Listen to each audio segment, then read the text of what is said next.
Bonjour à tous, on commence cette revue de presse par le Manchester Evening News qui forcément fanfaronne avec la victoire de Manchester City sur le FC Barcelone hier soir, 3-1. C'est qui le Barça, se demandent les Anglais, un brin chambreur.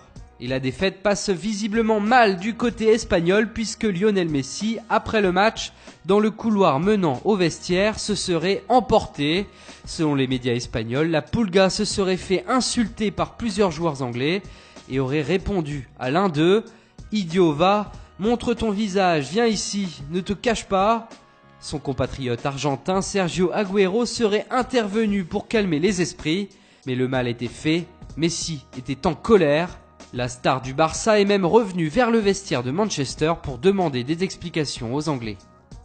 En revanche, tout va bien pour l'Atlético, qualifié pour les huitièmes de finale après sa victoire face aux Russes de Rostov. Antoine Griezmann, auteur d'un doublé, fait la une du quotidien AS. En Italie, on demande à Miralem Pjanic de faire le lion, de rugir face ce soir à son ancien club, l'Olympique lyonnais. Mais l'Inter fait également l'actualité. Les Milanais viennent de limoger leur entraîneur Franck Debourg et cherchent son remplaçant. Stefano Pioli était ultra favori hier, mais ce matin, rebondissement, les nouveaux propriétaires chinois souhaitent voir Gus Hiddink à la tête du club. À Marseille, Maxime Lopez à la cote en ce moment, au point même de faire les gros titres jusqu'en Angleterre.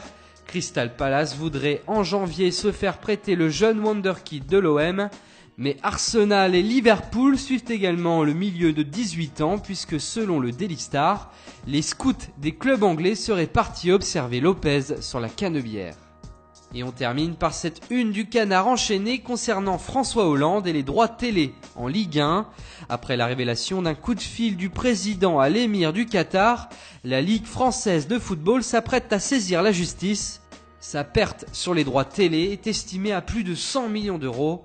Plus d'informations concernant cet article à retrouver sur notre site. Et voilà, c'est tout pour aujourd'hui. Bonne journée à tous sur Foot Mercato et rendez-vous dès demain matin pour une nouvelle revue de presse.